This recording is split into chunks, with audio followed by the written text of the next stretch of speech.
இந்த காலை வேளையில என்னை கேட்டுக்கொண்டிருக்கிற சமீபத்திலும் சரி தூரத்திலும் இருந்தும் சரி, இங்கே கர்த்தர் ஏன் இப்படி அமைதியா இருக்கிறார் அல்லது ஏன் விட்டுட்டார்? மற்ற புறஜாதிகள் எல்லாம் ஜாலியா தானே இருக்கிறாங்க, ஹாப்பியா தானே இருக்கிறாங்க. ஆமென். பூமி எல்லாம் சுற்றி பார்த்தவர்கள் வந்து சொல்றாங்க, எல்லாம் நல்ல பூமி அமைதியா இருக்கு, அமெரிக்கையா இருக்கு. ஆனா அவருடைய ஜனம் மட்டும் எப்படி இருக்குன்னா வேதனையிலும் நெருக்கத்திலும் இருக்கிறது. அப்பதான் கேட்கிறாங்க, எந்த மட்டும் ஆண்டவரே, எந்த மட்டும்? அப்படி சொல்லும் போது அவர் மனசுல இருக்கிறத சொல்றார். உங்க நிலைமை மற்றவங்களை சுத்தி இருக்கிறவங்க நல்லா இருக்கிறாங்க, ஆனா நீங்க ரொம்ப டல்லா இருக்கிறீங்க. ஆமென். இதை குறித்து பரலோகத்தில் பரிதபிக்கிற ஒருவர் இருக்கிறார். தகப்பன் இந்த நாளிலே தருகிற பிராமிஸ் என்ன தெரியுமா? நான் உன் மேல எவ்வளவு வைராக்கியமா இருக்கிறேன் என்பதை நீ மட்டுமல்ல, உன்னை சுற்றிலும் இருக்கிறவர்கள் அறிந்து கொள்ளும்படி செய்தேன். இந்த 11வது மாதம் காலை வேளையில ஆண்டவர் சமூகத்தில் கூடி வந்திருக்கிற உங்கள் அனைவரையும் வாழ்த்துகிறேன். கர்த்தர் உங்களை ஆசீர்வதிப்பாராக. ஆன்லைன்ல இணைந்திருக்கிற அன்பு உள்ளங்களை வாழ்த்துகிறேன். கர்த்தர் உங்கள் ஒவ்வொருவரையும் ஆசீர்வதிப்பாராக. இந்த மாதத்தில் கர்த்தர் அருமையான ஒரு வார்த்தையை தந்திருக்கிறார். சகரியா தீர்க்கதரிசன புஸ்தகம் 1வது அதிகாரம். சகரியா தீர்க்கதரிசன புஸ்தகம் 1வது அதிகாரம் 14வது வசனத்தை வாசிக்கிறேன். அப்பொழுது என்னோடே பேசின தூதன் என்னை நோக்கி, சேனைகளின் கர்த்தர் உரைக்கிறது என்னவென்றால், நான் எருசலேமுக்காகவும் சீயோனுக்காகவும் மகா வைராக்கியம் கொண்டிருக்கிறேன். கரங்களை உயர்த்தி ஹல்லேலூயா. நான் எருசலேமுக்காகவும் சீயோனுக்காகவும் மகா வைராக்கியம் கொண்டிருக்கிறேன் என்று கர்த்தர் சொல்லுகிறார். இந்த காலை வேளையில பேசும்படி ஆண்டவர் சிந்தையிலே வைத்த சில வார்த்தைகளை சொல்லி நான் ஜெபிக்கும்படி விரும்புகிறேன். கர்த்தர் இந்த வார்த்தையை தரும்போதே தீர்க்க தரிசனமாக தான் ஒவ்வொரு மாதமும் வாக்கு தத்தத்தை தருகிறார். ஒன்றை புரிந்து கொள்ள வேண்டும், நம்முடைய நிலைமையை பார்த்து கண்டும் காணாதவர் போல் இருக்கிறவர் அல்ல நாம் ஆராதிக்கிற தேவன். நம்முடைய நிலைமையை அறிந்து ஆமென், நம்மை குறித்து தேவன் சில காரியங்களை மனதிலே உறுதியாய் நிர்ணயம் பண்ணியிருக்கிறார். ஆமென். இப்பொழுது எருசலேம் இருக்கிற நிலைமை, இப்பொழுது தேவன் தெரிந்தெடுத்தவர்களுடைய நிலைமை சற்று மோசமா இருந்தாலும் கர்த்தர் சொல்லுகிற வார்த்தை என்னவென்றால், இந்த எருசலேம் மேல எனக்கு இருக்கிற அன்பு இருக்குல்ல, நான் வச்சிருக்கிற பாசம் இருக்குல்ல, அது கொஞ்சம் கூட மாறாது, அது கொஞ்சமும் குறையாது. ஆமென். சொல்லுங்க பார்க்கலாம். ஒரு தகப்பன் தன் பிள்ளைக்காக காண்பிக்கிற நேசத்தையும் அக்கறையும், தன் பிள்ளையை எந்த நிலையிலும் விட்டுவிடக் கூடாது என்கிற நிலையையும் இது காண்பிக்கிறது. இதற்கு மேல நீங்க படிச்சீங்கன்னா சொல்லப்பட்டிருக்கும், கர்த்தருடைய தூதன் மறுமொழியாக என்று 12வது வசனத்திலே சொல்லப்பட்டிருக்கிறது. அதற்கு மேல நீங்க பாருங்க, நாங்கள் பூமி எங்கும் சுற்றி பார்த்தோம், இதோ பூமி முழுவதும் அமைதலும் அமெரிக்கையுமாய் இருக்கிறது என்றார்கள். பூமி முழுவதும் எப்படி இருக்குதா? அமைதியா இருக்கு, அமெரிக்கையா இருக்கு. மிருது செடிகளின் நடுவிலே ஒருவர் நிற்கிறார். எனக்காக பிதாவின் வலது பாரிசத்திலிருந்து பரிந்து பேசுகிறவர். 10வது வசனத்திலே சொல்லப்பட்டிருக்கிறது, அப்பொழுது மிருது செடிகளுக்குள்ளே நின்ற அந்த புருஷன் பிரதியுத்தரமாக, இவர்கள் பூமி எங்கும் சுற்றி பார்க்க கர்த்தர் அனுப்பினவர்கள் என்று சொல்லப்பட்டிருக்கிறது. பூமி எங்கும் சுற்றி பார்க்க கர்த்தரால் அனுப்பப்பட்டவர்கள் இப்பொழுது வந்து கேட்க சொல்லுகிறார்கள். என்ன சொல்றாங்க தெரியுமா? பூமி எல்லாம் எப்படி இருக்கு தெரியுமா? அமெரிக்கையும் ஆமென் அமைதலா இருக்கு, எல்லாரும் நல்லா இருக்கிறாங்க. அப்படி சொல்லும் போது இவர் பிதாவை பார்த்து கேட்கிறார். என்ன கேட்கிறார்? 12வது வசனம், சேனைகளின் கர்த்தாவே, இந்த 70 வருஷமாய் நீர் கோபம் கொண்டிருக்கிற எருசலேமின் மேலும் யூதா பட்டணங்களின் மேலும் எந்த மட்டும் இறங்காதிருப்பீர்? எல்லாரும் நல்லா தானே இருக்கிறாங்க. எல்லாம் சுற்றி பார்க்க அனுப்பப்பட்டவைகள் வந்து சொல்றாங்க, அனுப்பப்பட்ட தூதர்கள் வந்து சொல்றாங்க, எல்லாரும் நல்லா இருக்கிறாங்க, எல்லாரும் நல்லா இருக்கிறாங்க. எல்லாரும் நல்லா இருக்கிறாங்கன்னு சொல்லும் போது எனக்காக பரிந்து பேசுகிறவர், பிதாவின் வலது பாரிசத்தில் இருக்கிறவர் கேட்கிறார், எந்த மட்டும் இறங்காது இருப்பீர். எல்லாரும் நல்லா தானே இருக்கிறாங்க, எல்லாரும் நல்லா தானே இருக்கிறாங்க. ஆமென். இப்படி கேட்கும் போது பரலோக தகப்பன் என்ன சொல்லுகிறார்? அப்பொழுது கர்த்தர் என்னோட பேசின தூதனுக்கு நல் வார்த்தைகளை, ஆறுதலான வார்த்தைகளையும் பிரதியுத்தரமாக சொன்னார். ஆமென். கர்த்தருக்கு மகிமை உண்டாவதாக. ஆண்டவராக இயேசு கிறிஸ்து நமக்காக மத்தியஸ்தராக இருக்கிறார். அதை குறித்து வருகிற நாட்களில் பேசலாம். ஆனால் இப்பொழுது ஒரு தூதன் என்று இங்கே மென்ஷன் பண்ணப்பட்டிருக்கிறதே. தூதனால யார் தெரியுமா? தூதர்கள் யாரு? பணிவிடை ஆவிகள்னா யாரு? பணிவிடை செய்யறவங்க யாரு? வேலைக்காரங்க. தமிழ்ல செர்வன்ட், வேலைக்காரங்க. அவன் பணிவிட செய்யும்படி நிறுத்தப்பட்டவருக்கு தெரிந்தெடுக்கப்பட்டவனை குறித்து அவ்வளோ ஃபீலிங் இருக்குன்னா தகப்பனவர். ஹல்லேலூயா, தகப்பனவர்.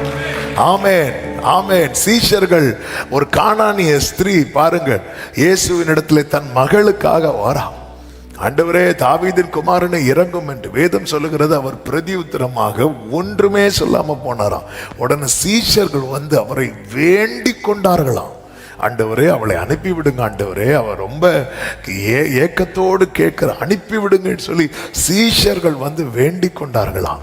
சீஷர்களுக்கு அவ்வளவு பரிதாபம் இருக்கும் போது, தூதர்களுக்கு அவ்வளவு பரிதாபம் இருக்கும் போது, ஒரு கிராம ஜனங்கள் என்ன பண்றாங்க அப்படின்னா, ஒரு பிறவி குருடனை அழைச்சு கொண்டு இயேசுவின் இடத்துல வந்து இவனுக்கு எப்படியாவது பார்வையை கொடுங்க அப்படின்னு சொல்லி விடுறாங்க. கர்த்தர் இதெல்லாம் தான் காண்பித்து தாரார். இங்க பாரு, இவங்க எல்லாம் உனக்காக பரிதாபப்படும் போது, ஆமென், நான் என் ரத்தத்தினால் உன்னை செனிப்பித்து இருக்கிறேன். நான் உன் தகப்பன் அல்லவா? எந்த தகப்பனாவது தன் மகனுக்கு அப்பத்துக்கு பதில் கல்லை கொடுப்பானோ? மீனை கேட்டால் பாம்பை கொடுப்பானோ? முட்டையை கேட்டால் தேளை கொடுப்பானோ? பொல்லாதவர்களாக நீங்களே உங்கள் பிள்ளைகளுக்கு இவ்வளவு கொடுக்க அறிந்திருக்கிறீரே. பரலோக பிதா நமக்காக இருக்கிறார். கர்த்தர் சொல்லுகிறார், நான் எருசலேமுக்காகவும் சீயோனுக்காகவும் மகா வைராக்கியம் கொண்டிருக்கிறேன். ஆமென். ஆண்டவர் சில கடினமான பாதையில் நடத்துவது நிமித்தமாய் பல நேரத்தில் நாம் என்ன நினைக்கிறோம் என்றால், கர்த்தர் என்னை கைவிட்டார், ஆண்டவர் என்னை மறந்து விட்டார் என்று நாம் சொல்லுகிறோம். அதுதான் ஆண்டவர் சொல்லுகிறார், இவ்வாறு நான் தெரிந்தெடுக்கப்பட்டவர்கள் மேல நான் வைத்திருக்கிற என்னுடைய அன்பு இருக்குல்ல, அதுல ஒரு பாயிண்ட கூட யாருக்குமே குறைக்க முடியாது. எந்த இடத்துல அன்பு இருக்கிறதோ அங்க நிச்சயமா என்ன இருக்கும் தெரியுமா? கோபம் இருக்கும், கோபம் இருக்கும். அதனாலதான் வேதம் சொல்லுகிறது, ஆமென், தகப்பன் நேசிக்கிற புத்திரனை சிட்சிக்கிறது போல. தகப்பனுடைய சிட்சை யாருக்கு தெரியுமா? நேசிக்கிற புத்திரனுக்கு. தகப்பன் தான் நேசிக்கிற புத்திரனை சிட்சிக்கிறது போல கர்த்தரும் எவனிடத்தில் அன்பு கூர்ந்து யாரை சேர்த்து கொள்ள சித்தமா இருக்கிறாரோ அவர்களை அவர் என்ன செய்கிறாரா? கடிந்து கொண்டு சிட்சிக்கிறார். இங்கே கர்த்தர் ஏன் இப்படி அமைதியா இருக்கிறார் அல்லது ஏன் விட்டுட்டார்? மற்ற புறஜாதிகள்லாம் ஜாலியா தானே இருக்கிறாங்க, ஹாப்பியா தானே இருக்கிறாங்க. ஆமென். பூமியெல்லாம் சுற்றி பார்த்தவர்கள் வந்து சொல்றாங்க, எல்லாம் நல்ல பூமி அமைதியா இருக்கு, அமெரிக்கையா இருக்கு. ஆனா அவருடைய ஜனம் மட்டும் எப்படி இருக்குன்னா வேதனையிலும் நெருக்கத்திலும் இருக்கிறது. அப்பதான் கேட்கிறாங்க, எந்த மட்டும் ஆண்டவரே, எந்த மட்டும்? அப்படி சொல்லும் போது அவர் மனசுல இருக்கிறத சொல்றார். அதுதான் ஆமென், நல் வார்த்தைகளையும் ஆறுதலான வார்த்தைகளையும் பிரதியுத்தரமாக என்னோட சொன்னார் என்று 13வது வசனத்தில் சொல்லப்பட்டிருக்கிறதை பார்க்க முடியும். அவர் மனசுல அதுதான் இருக்கு. இந்த வார்த்தையை தியானிக்கும் போது இப்படி எழுதினேன், முகத்தில் கோபம் மனதில் பாசம். இதுதான் தகப்பன். ஹல்லேலூயா. முகத்தில் எப்படி இருக்கு கோபம், மனசுக்குள்ள எப்படி இருக்கு உள்ளம். அதனால தானே அவனுக்கு விரோதமாய் பேசினது முதல் நான் அவனை நினைத்து கொண்டே இருக்கிறேன். ஐயோ, என் பிள்ளை எப்படி பேசிட்டேனே. அது தகப்பன்மாருக்கு தெரியும். ஆண்டவர் தகப்பனையே அப்படி பேசுறாருன்னா பேச வைக்கிறதுக்குன்னே வண்டுகள் வளரும் பாருங்க, நம்மளை அவ்வளோ கோபப்படுத்தி. ஆனா ஆண்டவர் பாருங்க சொல்றார், அவனுக்கு விரோதமாய் பேசினது முதல் நான் அவனை நினைச்சிட்டே இருக்கிறேன். எரேமியா 31 அல்லவா, 31 அந்த வார்த்தை இருக்கும். 31வது அதிகாரம் அதனுடைய 20வது வசனம். எபிராயிம் எனக்கு அருமையான குமாரன் அல்லவோ, அவன் எனக்கு பிரியமான பிள்ளை அல்லவோ, அவனுக்கு விரோதமாய் பேசினது முதல் அவனை என்ன செய்து கொண்டிருக்கிறேன், நினைத்து கொண்டே இருக்கிறேன். ஆகையால் என் உள்ளம் அவனுக்காக கொதிக்கிறது. அப்படி துடிச்சிட்டு இருக்கு. அந்த கொதிப்பு எதுக்கு தெரியுமா? அவன் மேல எப்படி இறங்கணுமா? உருக்கமா இறங்கணும். இதுதான் அவருடைய நேச வைராக்கியம். நான் எருசலேமுக்காக, சீயோனுக்காக இந்த காலை வேளையில என்னை கேட்டுக்கொண்டிருக்கிற சமீபத்திலும் சரி தூரத்திலும் இருந்தும் சரி, உங்க நிலைமை மற்றவங்களை சுத்தி இருக்கிறவங்க நல்லா இருக்கிறாங்க, ஆனா நீங்க ரொம்ப டல்லா இருக்கிறீங்க. ஆமேன். இதை குறித்து பரலோகத்தில் பரிதபிக்கிற ஒருவர் இருக்கிறார். தகப்பன் இந்த நாளிலே தருகிற பிராமிஸ் என்ன தெரியுமா? நான் உன் மேல எவ்வளவு வைராக்கியமா இருக்கிறேன் என்பதை நீ மட்டுமல்ல, உன்னை சுற்றிலும் இருக்கிறவர்கள் அறிந்து கொள்ளும்படி செய்வேன். அப்படின்னா இந்த இப்படி ஒரு நிலைமை வர காரணம் என்ன? நாம் அதை கண்டிப்பாக அறிந்திருக்க வேண்டும். சகரியா 1வது அதிகாரம் 4வது வசனத்திலே கர்த்தர் சொல்லுகிறார், உங்கள் பிதாக்களை போல இராதேயுங்கள். முந்தின தீர்க்கதரிசிகள் அவர்களை நோக்கி, உங்கள் பொல்லாத வழிகளையும் உங்கள் பொல்லாத கிரியைகளையும் விட்டு திரும்புங்கள் என்று சேனைகளின் கர்த்தர் சொல்லுகிறார் என்று கூப்பிட்டார்கள். ஆனாலும் எனக்கு செவி கொடாமலும் என்னை கவனியாமலும் போனார்கள் என்று கர்த்தர் சொல்லுகிறார். நல்ல கவனமா கேளுங்க. என்னுடைய பரிதாபமான நிலைமைக்கு காரணம் என்ன அப்படின்னா, இந்த வசனத்தை நான் ஒரே லைன்ல சொல்ல விரும்புகிறேன். எங்கேயோ ஆண்டவரை கவனிக்கிறத விட்டுட்டோம்.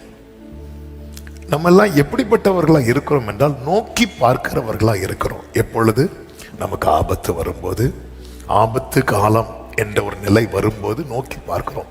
ஆனால் எதை செய்ய தவறுகிறோம்? தேவனை கவனிக்கிறத விட்டு விடுகிறோம். அவரை கவனிக்கணும். கர்த்தரை பார்த்து கொண்டே படகிலிருந்து பேதுரு கடல்ல இறங்கினான். கொஞ்சம் கவனத்தை மாத்தினான். காற்று பலமாய் அடிக்கிறதை கண்டு என்று பைபிள்ல இருக்கு. அவன் கண்டு இப்படி பார்க்கிறான். கொஞ்சம் இந்த கவனத்தை மாத்தினான் பாருங்க, அப்படியே உள்ள போறான். நம்முடைய வாழ்க்கையில் இப்படி தாழ்ந்து போகிற நிலைமைக்கான முக்கியமான காரணம் என்னவென்றால், கவனத்தை மாத்திட்டோம். ரொம்ப கவனமா இந்த டிரைவிங் கிளாஸ் எல்லாம் எடுக்கிறவங்களை பார்த்துருக்கீங்களா? டிரைவிங் கிளாஸ் போகும்போது நிறைய பேர் கையில் அடி விழும். எதுக்கு அடி விழும்னா, அவங்க ஃபர்ஸ்டே சொல்லிட்டே வருவாங்க. ஏதாவது ஒரு இன்ஸ்ட்ரக்ஷன் மிஸ் பண்ணியிருப்பாங்க. ரைட்டில் போகும்போது கை காட்டும்பாங்க, இவங்க கை காட்டாமல் திருப்பி இருப்பாங்க, கையிலே ஒரு அடி விழும். எதுக்கு, ஏன் அடி விழுது தெரியுமா? அவருக்கு நேர்ச்சியா ஒரு நாளைக்கு 4 அடி அடிக்கணும்னு இல்லை. எங்க கவனிக்கிற? அங்க பாரு, பின்னாடி ஒரு பைக் வருது பாரு. ஒரு கோச் பக்கத்துல இருந்து சொல்லும் போது அந்த கவன குறைவு வந்து அது அவங்கள திருத்திட்டே இருப்பார். ஆண்டவர் சொல்ற வார்த்தை என்னவென்றால், நீங்க அவங்க கவனிக்காம போயிட்டாங்க, அந்த தப்பை நீங்க பண்ணாதீங்க. எபிரேயர் 3வது அதிகாரம் அதனுடைய 1வது வசனத்துல இப்படி சொல்லப்பட்டிருக்கிறது, இப்படி இருக்க பரம அழைப்புக்கு பங்குள்ளவர்களாகிய பரிசுத்த சகோதரரே, நாம் அறிக்கை பண்ணுகிற அப்போஸ்தலரும் பிரதான ஆசாரியருமா இருக்கிற கிறிஸ்து இயேசுவை கவனித்து பாருங்கள். அது இப்படி சொல்லப்பட்டிருக்கிறது, fix your thoughts on Jesus. உங்க கவனம், உங்க நினைவு இருக்குல்ல, அதை வந்து கிறிஸ்து மேல ஃபிக்ஸ் பண்ணி வச்சுக்கோங்க. நீங்க கிறிஸ்துவை கவனித்து பாருங்கள். நம்முடைய வாழ்க்கையில ஒவ்வொரு ஸ்டெப் எடுத்து வைக்கிறதற்கு யார் தேவை, யாருடைய ஒத்தாசை தேவை, யாருடைய வழிநடத்துதல் தேவை என்றால் நம் ஆண்டவராகி இயேசு கிறிஸ்து. அதனாலதான் அவர் சொன்னார், நானே மெய்யான திராட்சை செடி, நீங்கள் கொடிகள். நானே திராட்சை செடி அண்டல, நானே மெய்யான திராட்சை செடி. அப்ப நிறைய திராட்சை செடிகள்லாம் இருக்கும் நமக்கு சுத்தி. ஆமே, நானே உலகத்தில் வந்து எந்த மனுஷனையும் பிரகாசிப்பிக்கிற மெய்யான ஒளி அப்படிங்கிறார். ஆமே, நிறைய ஒளி இருக்கும். ஆமே, நம்ம அந்த கவனத்தை மாத்திரக்கூடாது. லைட், ஒளி, வெளிச்சம் எல்லாம் வெளுத்ததெல்லாம் பால் என்கிற நிலையை நோக்கி போயிடக்கூடாது. ஒரு தேவ பிள்ளை அந்த கவனம் எங்க மாறுகிறதோ அந்த இடத்துல அவன் எப்பொழுதுமே புரிந்து கொள்ளுங்கள். சங்கீதம் 56 தாவீது சத்துருக்களை குறித்து சொல்லியிருப்பான் பாருங்கள். அதனுடைய 2வது வசனமும் 5வது வசனத்தை நீங்க பார்த்தீங்கன்னா 2வது வசனத்துல தாவீது சொல்றாரு, என் சத்துருக்கள் என்னை எப்பொழுது விழுங்க பார்க்கிறார்களா? நாள்தோறும், டெய்லி. இந்த வேர்டை நீங்க சத்துருவினுடைய நிலையை ஒரு தேவ பிள்ளை மறக்கவே கூடாது. என்னை நாள்தோறும் விழுங்க பார்க்கிறாங்க. அவங்க ஒரு நாள் கவனம் குறைஞ்சா கூட பாத்தீங்களா, 4 ஸ்டெப் பேதுரு எடுத்து வைக்கிறான், கொஞ்சம் கவனத்தை மாத்தினதும் அடுத்த செகண்ட் உள்ள போனான். பாத்தீங்களா, நாள்தோறும் விழுங்க பார்க்கிறார்கள். யூதாஸ் கவனத்தை மாத்துவான் பாருங்க. எல்லாரும் அந்த மரியாள் இயேசுவின் பாதத்தை பார்க்கும்போது யூதாஸ் பரிமள தைலத்தை பார்த்தான்.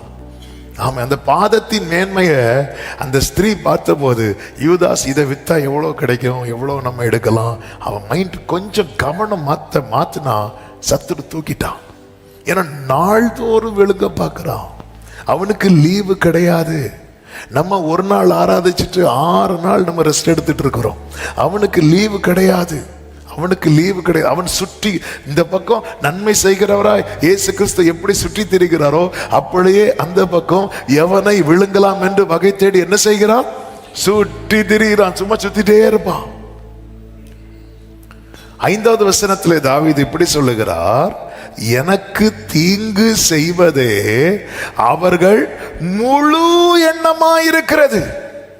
முழு எண்ணமாயிருக்கிறது. எனக்கு தீங்கு செய்வதே அவர்களுடைய முழு, மொத்தமா நம்மை குறித்த சத்துருவினுடைய நினைவு என்ன தெரியுமா? தீங்கு, தீங்கு, தீங்கு, தீங்கு, தீங்கு, தீங்கு, தீங்கு. ஆனால் அதே நேரத்தில் நம்மை குறித்த அவருடைய நினைவு என்ன தெரியுமா?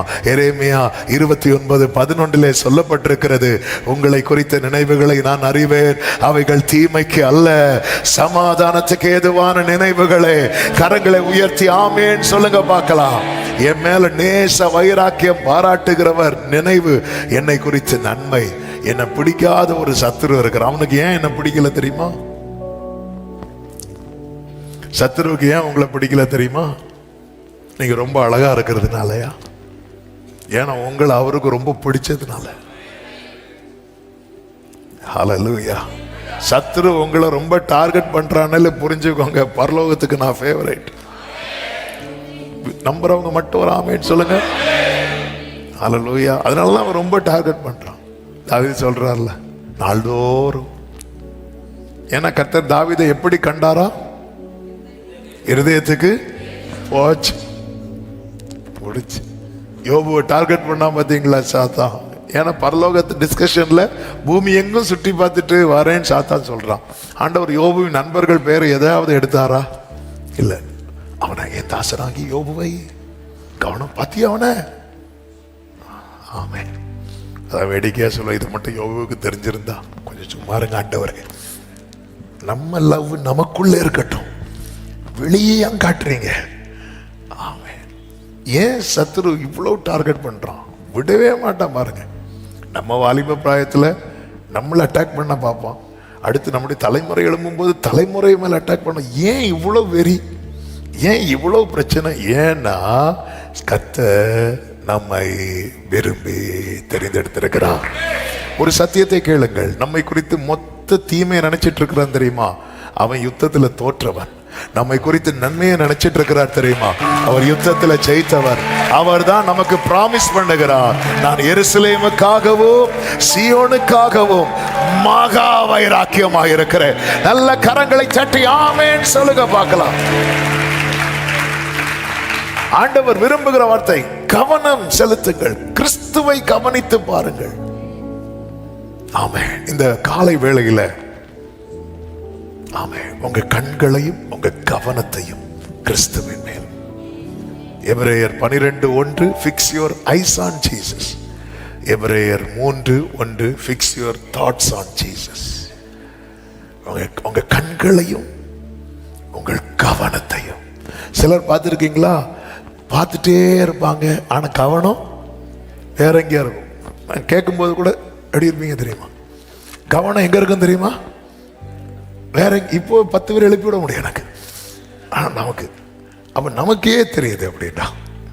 ஆமே, அப்படி பார்த்துட்டே இருப்பாங்க. பிரைஸ்லாம் சொன்னாலும் ஹலோ. சிலர்லாம் வந்து இப்படி காட்ட வேண்டியிருக்கு, ஹலோ இருக்கிறீங்களா, எங்கேயோ. நம்முடைய கண்களை மட்டுமல்ல, நம்முடைய கவனத்தையும். அதனாலதான் சில டைம் பார்த்திருக்கீங்களா, பைபிள் படிக்க இப்படி எடுத்து வச்சிருப்போம், அப்படியே இருப்போம். கண்கள் வசனத்தை தான் பார்த்துட்டே இருக்கும், கவனம் எங்கேயோ இருக்கும். இந்த கவனம் மாறினாலே பிடிக்கிறான். கண்கள் மாறினாலும் பிரச்சனை, கவனம் மாறினாலும் பிரச்சனை. கண்களும் மாறக்கூடாது. ஏன் இந்த நெருக்கம்?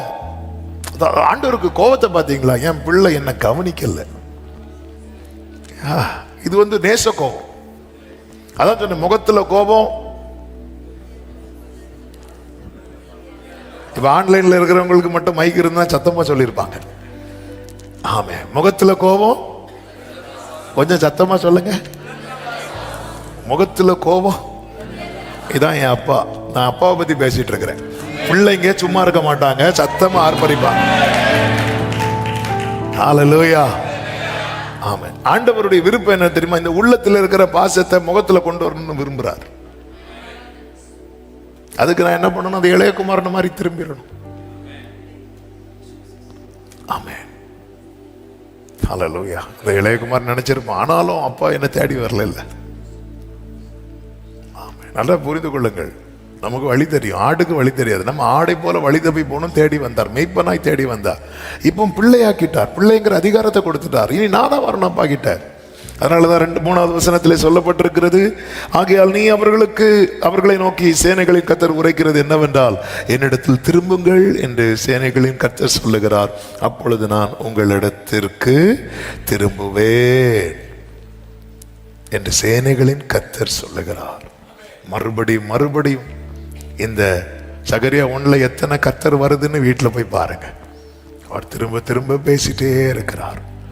ஆமா, நம்ம எங்க கவனிக்கிறத விட்டுட்டோம், கவனத்தை எங்க விட்டுட்டோம். ஆமா, அதாவது இயேசுவை பேதுரு கவனித்த போது பாவி என்று பாதத்தில் விழுந்தான். நாத்தான்வேல் கவனித்த போது நீர் உன்னதமான தேவனுடைய குமாரன் என்றான். கவனிக்கும் போது, கவனித்த போது இயேசுவை வந்து நம்ம கவனிக்கணும். அவர் எப்படிப்பட்டவரோ என்று பார்க்கும்படிக்கு வகை தேடினான். யார் தெரியுமா? சகையு. அவன் மரத்திலிருந்து கவனிக்கிறான், இயேசுவை இப்படி பார்க்கிறான். ஆண்டவருடைய ஏன் ஆண்டவரை என் மேல கோபமா இருக்கிறீங்க? ஏன் ஆண்டவர் எதுவுமே செய்யாம இருக்கிறீங்க? என்னை சுத்தி இருக்கிறவங்க எல்லாம் நல்லா இருக்கிறாங்கப்பா, தூதர்கள் எல்லாம் ஃபீல் பண்றாங்கப்பா, ஆனா தகப்பன் நீங்க எதுவுமே செய்யாம இருக்கிறீங்க. நீ என்ன கவனிக்கல, நீ என்ன கவனிக்கல. அதனாலதான் ஓசியால நினைக்கிறேன், ஓசியால சகரியால தெரியல, நான் கூப்பிட்ட போது அவர்கள் எனக்கு எப்படி செவி கொடாமல் போனார்களோ அப்படி அவர்கள் கூப்பிட போது நானும். இது வந்து இந்த பாச மிகுதியினால உண்டான கோபம். நான் கூப்பிட்டு நீ எடுக்கல, நீ கூப்பிட்டு நான் எடுக்கிறேன்னு பார்க்கலாம். ஆமே. நம்ம பிரச்சனை என்ன தெரியுமா? நம்ம பல நேரத்தில் ஆண்டவரை வந்து ஒரு பவரை தான் நம்ம கன்சிடர் பண்றோமே தவிர அவரை ஒரு பர்சனா நம்ம வந்து நினைக்க விடுகிறோம். ஆமே. உண்மையிலே தேவன் நம்மை எதற்காக படைத்தார் தெரியுமா? எதற்காக படைத்தார் சொல்லுங்க?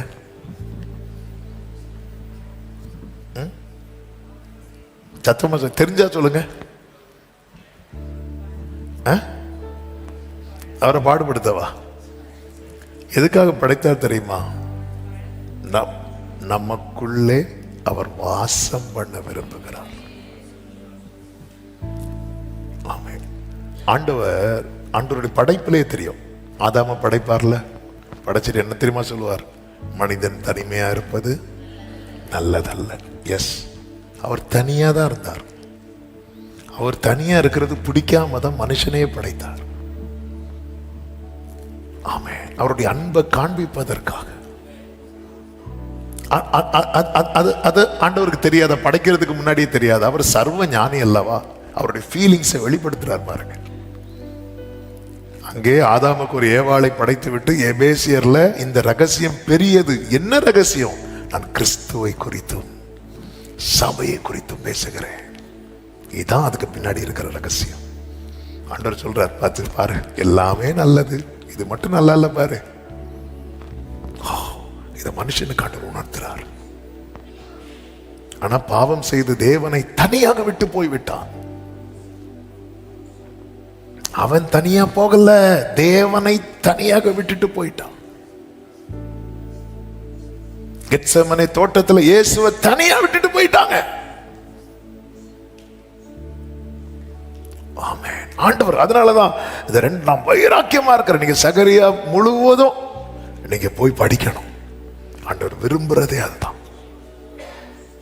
ஆமென். 2வது அதிகாரத்திலே பாருங்கள் 10வது வசனம். சீயோன் குமாரத்தியே கம்பீரித்து பாடு, இதோ நான் வந்து உன் நடுவில் வாசம் பண்ணுவேன் என்று கர்த்தர் சொல்றார்.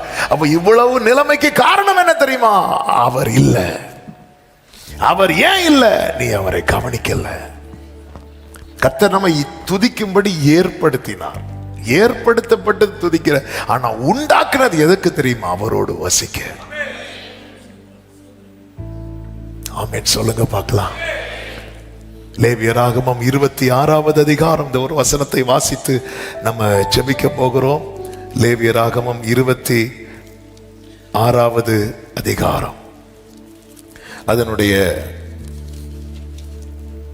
12, 11, 12 வசனங்களை பாருங்கள்.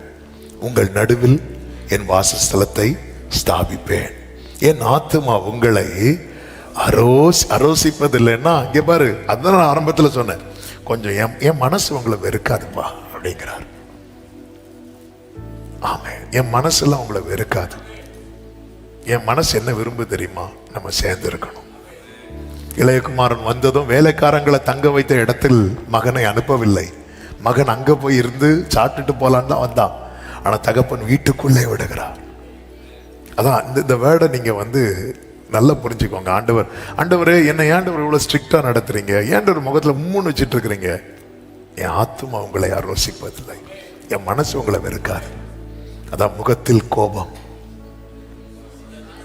சத்தமா சொல்லுங்க. இதாப்பா, இதுதான் தாவீது டேஸ்ட் பண்ணதுனால சொல்றார். அவருடைய கோபம் ஒரு நிமிஷம், அவருடைய தயவோ நீடிய வாழ்வு. நம்மளாம் பாக்கியம் பெற்றவர்கள், நம்மெல்லாம் பாக்கியம் பெற்றவர்கள். அவருடைய கோபமாக, நீ பிராயச்சித்தமா காலைல 3 மணிக்கு எழும்பு, அடுத்து இது பண்ணு அது பண்ணு, இப்படி எல்லாம் ஒண்ணு இல்லை, நீ கொஞ்சம் என்ன கவனி பார்க்கிற. ஹல்லேலூயா. என்ன நல்ல தகப்பன், எவ்வளவு நல்ல தகப்பன். கர்த்தரை தெய்வமாக கொண்ட பாக்கியம். ஆமென். கரங்களை உயர்த்தி ஹல்லேலூயா சொல்லுவோம். என் வாசஸ்தலத்தை ஸ்தாபிப்பேன், என் ஆத்துமா உங்களை அரோசிப்பதில்லை. 12வது வசனம். நான் உங்கள் நடுவில் உலாவி உங்கள் தேவனாயிருப்பேன், நீங்கள் என் ஜனமாயிருப்பீர்கள். 13வது வசனம். நீங்கள் எகிப்தியருக்கு அடிமைகளாயிராதபடிக்கு நான் அவர்கள் தேசத்திலிருந்து உங்களை புறப்பட பண்ணி உங்கள் நுகத்தடிகளை முறித்து உங்களை நிமிர்ந்து நடக்க பண்ணின. அப்ப தேவன் நம்மை ரட்சித்து மீட்டதே எதுக்கு தெரியுமா? அவருடைய வாசஸ்தலத்தை நம்மில் ஸ்தாபித்து ஒன்னா இருக்க, ஒன்றாயிருக்க. இது மிஸ் ஆனதும் அவருக்கு என்ன வந்துச்சு தெரியுமா? கோபம் வந்துச்சு. அதான் நீங்க கீழே படிச்சீங்கன்னா தெரியும். நீங்கள் எனக்கு செவி கொடாமலும் இந்த கற்பனை எல்லாவற்றின்படி செய்யாமலும் என் கட்டளைகளை வெறுத்து உங்கள் ஆத்துமா என் நியாயங்களை அரோசித்து. அதாவது என் மனசு உன்னை வெறுக்க மாட்டேங்குது, ஓ மனசு என்ன வெறுக்குதே. இதனால கர்த்தர் கோபத்துல என்ன பண்றாருன்னா 16வது வசனம். நான் உங்களுக்கு செய்வது என்னவென்றால், கண்களை பூத்து போக பண்ணுகிறதற்கும் இருதயத்தை துயரப்படுத்துகிறதற்கும் திகிலையும் ஈழையும் காய்ச்சலையும் உங்களுக்கு வர பண்ணுவேன். நீங்கள் விதைக்கும் விதை விருதாவாயிருக்கும், உங்கள் சத்துருக்கள் அதன் பலனை தின்பார்கள். இதுதான் தேவனுடைய கோபம். ஏன்னா ஏன் உள்ள ஒண்ணு வெறுக்கல, உள்ள என்ன வெறுக்குது பாரு. 18வது வசனத்தை பாருங்கள். இவ்விதமாய் நான் உங்களுக்கு செய்தும் இன்னும் நீங்கள் செவி கொடாத இருந்தா. அப்ப ஆண்டவர் இந்த பனிஷ் பண்றது எதுக்கு தெரியுமா? நம்மளை திருத்துறதற்கு. நீ இன்னும் செய்யாம இருந்தால் உங்கள் பாவங்களின் நிமித்தம் பின்னும் இன்னும் ஏளத்தனையாய் உங்களை தண்டித்து, அப்படிதான் அடுத்தடுத்து கீழே சொல்லப்பட்டிருக்கும். அப்ப தேவனுடைய ஆண்டவர் அதை விரும்பல. தேவன் நம்மை நுகத்தடியை முறித்து ரட்சித்தது நம்மை பனிஷ் பண்றதுக்கு அல்ல. ஆனா நம்மளே என்ன பண்றோம் தெரியுமா? கடையில போய் பெரம்பு வாங்கி அவர் கையில கொடுத்து 2 அடி அடிங்கன்னு சொல்றோம். என்ன பர்பஸுக்காக தேவன் நம்மை தெரிந்தெடுத்திருக்கிறார்? நமக்குள்ளே ஒரு வாசம் பண்ண விரும்புகிறார். வாசம் பண்ண விரும்புகிறார். அவருடைய வாசஸ்தலமாய் நான் இருக்க வேண்டும் என்று அவர் விரும்புகிறார். இதுக்கு நான் நோ சொல்லுவேன்னா, இங்கதான் நான் தேவனை கோபப்படுத்துகிறேன். இது நிமித்தம் என்ன ஆகிறது? என்னை சுற்றிலும் இருக்கிறவர்கள் நன்றாய் இருக்கிறார்கள். அதுதான் சொல்லப்பட்டிருக்கிறது, உங்கள் சத்துருக்கள் அதன் பலனை தின்பார்கள். நல்லா புரிஞ்சுக்கோங்க, நாம அனுபவிக்க வேண்டிய, நாம எப்படி இருக்க வேண்டுமோ அந்த நிலையில சத்துரு இருந்து நம்மை பார்த்து சிரிக்கிறான். ஆமென். மொர்தெகாய் இருக்க வேண்டிய ஸ்தானத்தில் தான் ஆமான் இருக்கிறான். ஆனால் மொர்தெகாய் தேவ சமூகத்தில் தன்னை தாழ்த்தி அமர்ந்த போது ஆமானை தள்ளி அந்த ஸ்தானத்தில் கர்த்தர் மொர்தெகாயை தூக்கி வைக்கிறார். ஆமாம், என் லைஃப்ல தேவனோடு வசிக்கிற, தேவனோடு வாசம் பண்ணுகிற நிலை கட்டாயிட்டுன்னா, ஆமாம், இந்த காரியங்கள் எல்லாம், அதான் என்னை குறித்த சத்ருவின் மொத்த எண்ணமே என்ன தெரியுமா? தீமை. ஆண்டவர் எனக்குள்ளே வாசம் பண்ணா, நான் தான் சில டெசிஷன் எடுக்கணும். அதான் இப்போ நம்ம வீட்டில் நம்ம இருக்கிறோம், ஒரு வீட்டில் தங்க போறோம்னு வைங்களேன். ஒரு வீட்டில் தங்க போறோம். இப்போ மீட்டிங் வெளியூர் போயிட்டு வந்தேன், ஒரு வீட்டில் ஸ்டே பண்ணியிருந்தேன். இப்போ ஒரு வீட்டில் நம்ம தங்க போறோம்னா நம்ம என்ன பண்ணுவோம்? முதல்ல அவங்க வெல்கம் பண்ணி ஃப்ரெண்டு காலில் உட்கார வைப்பாங்க. நம்ம வெயிட் பண்ணோம். எதுக்கு வெயிட் பண்ணுவோம் தெரியுமா?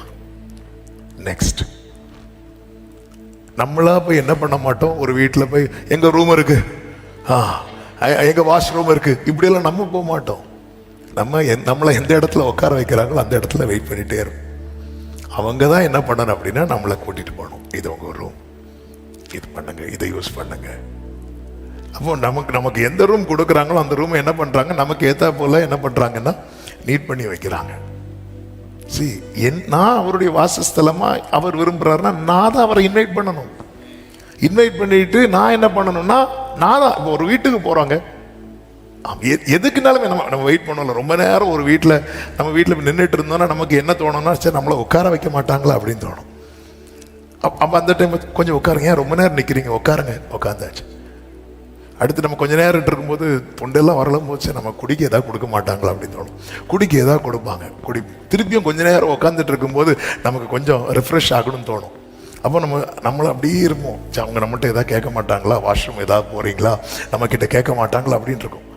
அடுத்து அது கேட்கலன்னா நம்மளே கொஞ்ச நேரத்தில் என்ன செய்வோம், இங்கே இருக்கு. அடுத்து கொஞ்ச நேரம் டயர்ட் ஆகும், ஐயோ எங்கே நம்மளை ஸ்டே பண்ண வைக்க போறாங்கன்னு தெரியலையே. இன்னொரு வீட்டுக்கு நம்ம போகும்போது அவங்க தான் நம்மளை இப்படி செய்யணும்ல. ஆண்டவர் அப்ப நம்ம சில தீர்மானம், அதனாலதான் நீங்க பரிசுத்தராய் இருங்கள்னு சொல்றார். அவர் நம்மை பரிசுத்தமாக்குகிறது ஒன்று இருக்கிறது, நாம் பரிசுத்தராய் இருப்பது என்று ஒன்று இருக்கிறது. அது என்ன அர்த்தம் தெரியுமா? அப்ப நான் தீர்மானிக்கணும் இது வேண்டாம், ஏன்னா அவர் எனக்குள்ள வரார். அப்ப என் கை இனி இதை பண்ணக்கூடாது, ஏன்னா அவர் எனக்குள்ள என்ன பண்றேன்னா உலாவுகிறார். அவர் அப்படியே உலாவும் போது அப்ப நான் தான் தீர்மானம் எடுக்கணும். இதுதான் மிஸ் ஆறதுதான் கர்த்தருக்கு கோபம் வருது. நான் உன் நுகத்தடியை முறிச்சு கொண்டு வந்துட்டேன். சில காரியத்தை நீ தீர்மானம் எடுத்து செய்வதற்கு என்ன குறைஞ்சு போச்சு?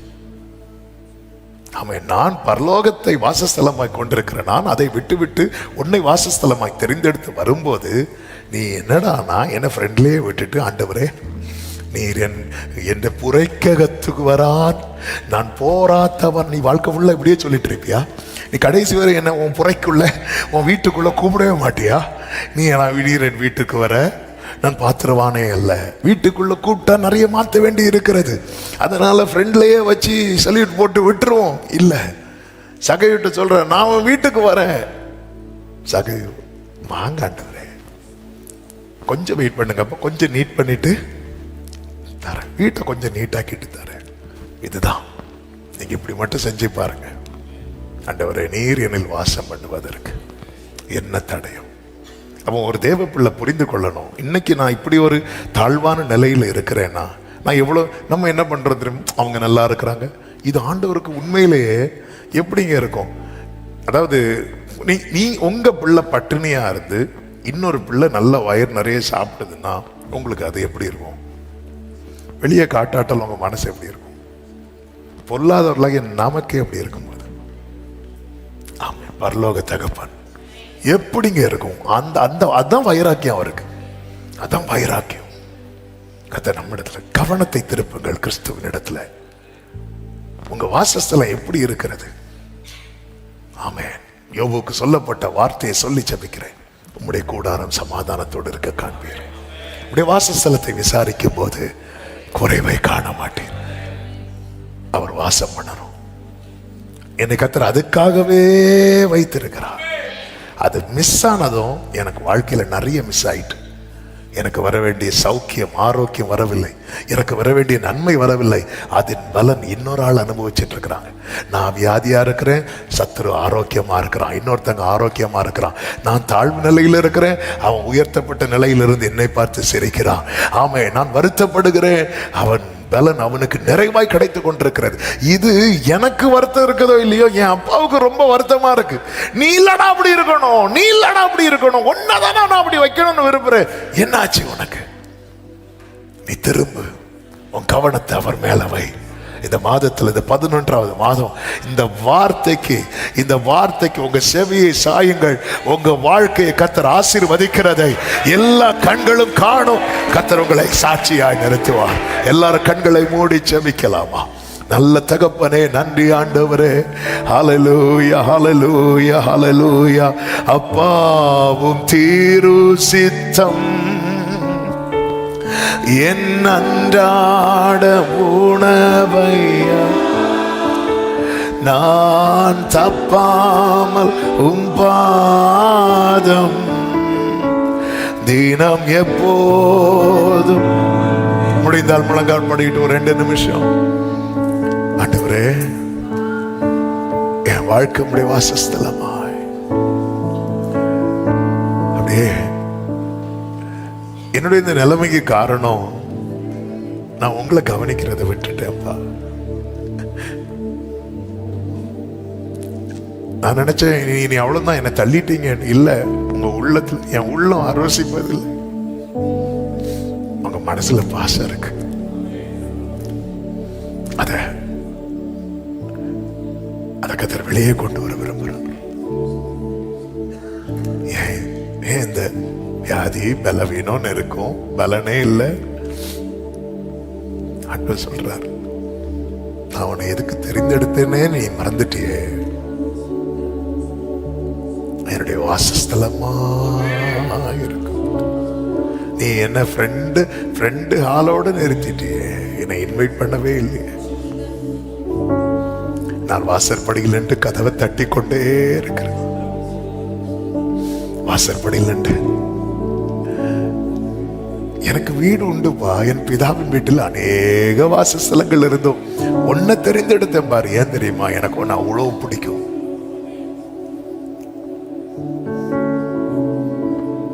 கரங்களை வானத்துக்கு நேராக உயர்த்தி, அப்பா ஆண்டவர்கிட்ட சொல்லுங்க, என்னுடைய இந்த நிலைமைக்கு காரணம் நான் தான் ஆண்டவரே. இந்த வார்த்தை இந்த காலை வேளையில சொல்ல முடியுமா? என்னுடைய இன்னைக்கு இந்த நிலைமைக்கு காரணம் நான் வேற யாரையும் பிளேம் பண்ணல, நான் தான் அப்பா, நான் தான். ஐம் சாரி டாடி, நான் என்ன கம்ப்ளீட்டா தரேன். நீர் ஆளுகை செய்யும், நீர் ஆளுகை செய்யும், நீர் ஆளுகை செய்யும் ஆண்டவர். உங்க மேல என் கண்ணும் கவனமும் எப்பொழுதும் இருக்கட்டும். நீர் அதை விரும்புகிறீர் என்பதை நான் பல நேரத்தில் மறக்கிறேன். ஓ, thank you Jesus. சீயோன் குமாரத்தியே, நீ கம்பீரித்து பாடு. கர்த்தர் தருகிற வாக்குத்தத்தம், அவருடைய இந்த நேச வைராக்கியத்தின் ரிசல்ட் தான் அவர் சொல்லுகிறார். இன்னும் என் பட்டணங்கள் நன்மையினால் பரம்பி இருக்கும். இன்னும் கர்த்தர் சீயோனை தேற்றரவு பண்ணுவார், இன்னும் எருசலேமை தெரிந்து கொள்வார் என்று சேனைகளில் கர்த்தர் சொல்லுகிறார் என்று பின்னும் கூறு என்று 17வது வசனத்தில் ஆண்டவர் சொல்லுகிறார். இது அவருடைய வைராக்கியம். நல்ல தகப்பனை, இரக்கமுள்ள தேவனை, இந்த காலை வேளையில எங்களோடு பேசி நம்முடைய வார்த்தைகளுக்காக, உடைய வார்த்தையப்பா, இது உங்களுடைய கிருபையப்பா, இது உங்க அன்புப்பா. நீர் எங்களோடு பேசுறீர் ஆண்டவரே. அப்பா, நாங்க பல நேரத்தில் எதற்காய் தெரிந்தெடுக்கப்பட்டிருக்கிறோம், படைக்கப்பட்டிருக்கிறோம் என்பதை மறந்து செயல்பட்டு விட்டோம். அப்பா, எங்களை மன்னிப்பீராக. எங்களை நிமிர்ந்து நடக்க பண்ணினதே உம்மோடு நடக்க என்பதை நாங்கள் மறந்து விட்டோம் ஆண்டவரே.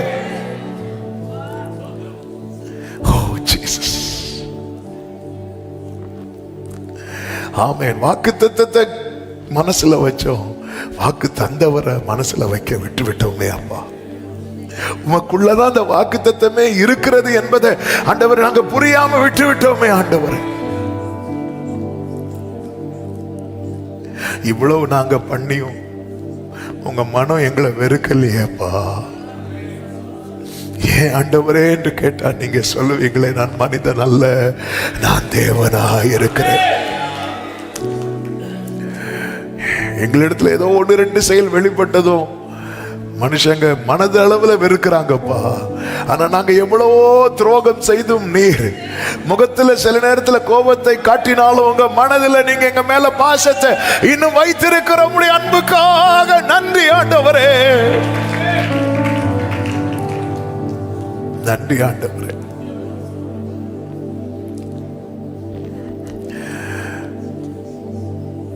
ஏன் என்னை தெரிந்து கொண்டீர் புரியவில்லை, ஏன் என்னை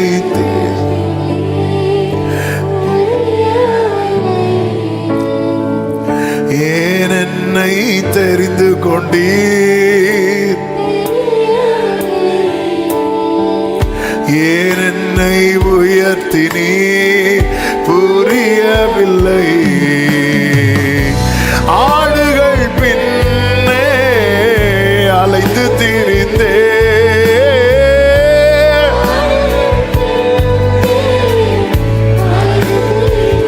ஆமென். அரியணை ஏற்றி அழகு பார்த்தே,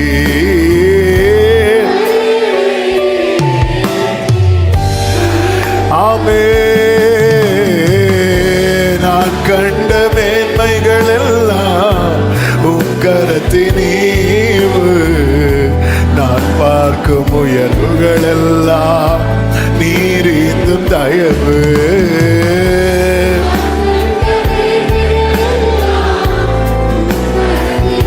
ஓரலமா சத்தனமா கடறியா தரரா,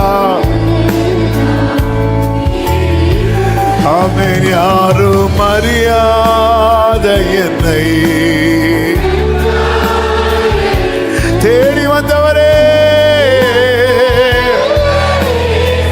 தூக்கி எறியப்பட்ட என்னை தூக்கி எறியப்பட்ட வேண்டும் என்று சொல்லி சேர்த்து கொண்டவரே, அழகான கண்கள், அழகான முடிந்ததென்று நினைத்தனா,